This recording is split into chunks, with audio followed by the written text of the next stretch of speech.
What's up, YouTube? So I'm just out here messing around on my Velimotor VMX12 here. I'm just kind of experimenting with the new way of filming, maybe a little bit more vlog style mixed in with the rides.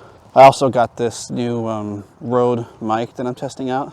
So I thought I'd come out here and just film a quick video about my 1 month impressions on the Velimotor VMX12. So let's get into it. Yeah, so when I first got this bike, I was pretty excited about it because it took 6 months to get it. When it finally arrived, I think maybe I was a little bit overly enthusiastic. One of the things that really impressed me right away was the throttle response. Just the power, torque off the line was, pretty impressive. My opinions have changed a little bit since I first got it. I've had a few issues with it. I mean, the number one issue I've had is basically assembly quality, right? So not actually build quality. There are some build quality issues like the welds and so on, but the assembly. So I did a collaboration video with another YouTuber, Moments with Reese, where he lent me his Sur-Ron Ultra and I lent him the VMX12. And during the ride, he noticed this nut was actually missing. So somehow that came loose and fell off and this bolt was almost out. So that's pretty embarrassing. Also, the bolt that holds on the seat fell out, so I had to fix that. This bolt right here stripped. I mean, just barely tighten it. The bolts are just cheap and soft. They strip easy. So I had to fix that. The assembly quality was crap coming from the manufacturer, and this is partially my fault. When I got it, I should have, gone over everything with a fine-tooth comb, made sure all the bolts were tightened up. You can avoid these sort of issues that I've had with the bolts as soon as you get it, just go through everything, make sure everything's tightened up. So besides that, the only thing I've had gone wrong is the charging port shorted out on me, flashed in my face. I let them know about it, the manufacturer, and they had me a new part in a week, which is pretty impressive coming from China, I don't know if this was my fault or not. I did paint these plastics, and I made sure to cover the connectors with tape, but it's possible some paint did get in there, so I don't know. But it's charging fine now. I haven't had any other issues with it, so it's okay. Sometimes parts malfunction, it happens, but they were pretty responsive and got me out a new one pretty quick. Some of the positive things after a month is still the power super fun. You never get tired of this power. The suspension is great. The rear suspension is upgraded, I think, for 2023. They didn't have this canister here before. Oops. Yeah, so this is in gear. I almost had the bike take off on me, but anyways. And the front forks are pretty beefy and they feel really good. So the suspension feels really good. The brakes are really good. Like, those things bite, they're strong. Progressive, modular, whatever you want to call it, they feel really good. Yeah, so the suspension, the brakes, and just the power are the positives. The range is sort of middle of the road. You get about 30 miles of range in sport, maybe 40 or 50 in eco mode. But eco mode's pretty much useless because it's just so underpowered. Like, you put this thing in eco and it just sucks. You don't even want to ride it in eco. So that's a negative. The suspension is fully adjustable.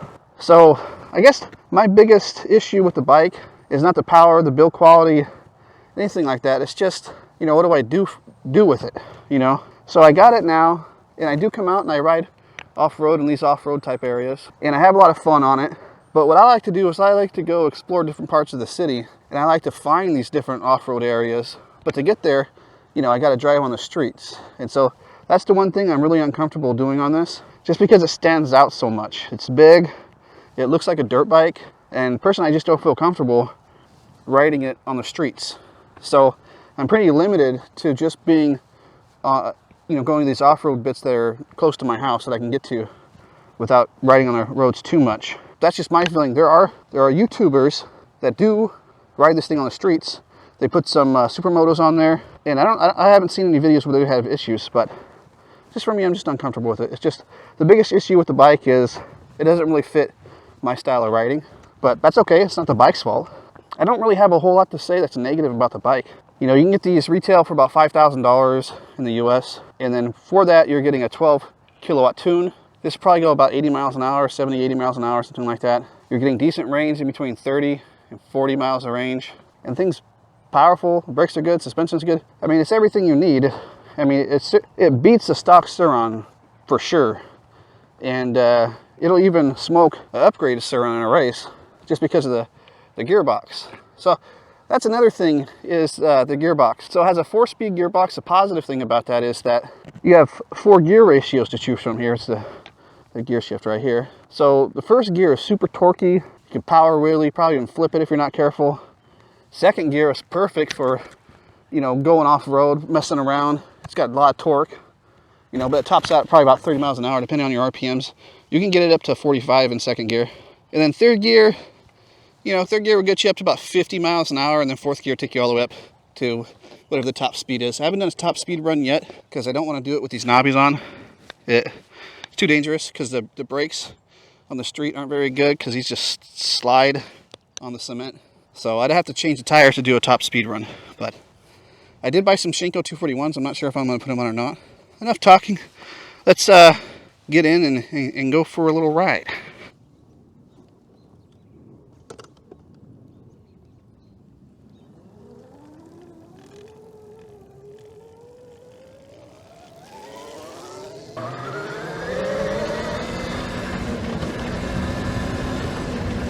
The ride quality is great. As far as suspension and stuff like this, it's actually really comfortable. You don't even need to stand up because the suspension is so cushy. It just eats up these bumps, no problem. The bike is bigger, it's heavier than like my Solari XXX for sure, but it's more comfortable. That's for damn sure, because that seat on the XXX sucks.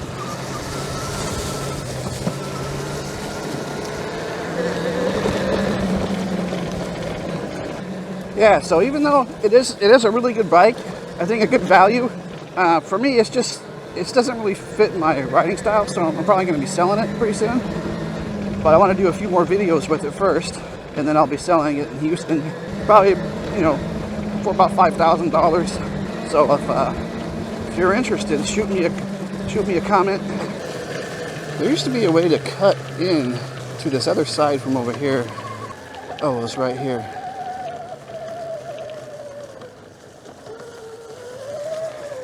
That's still kind of there.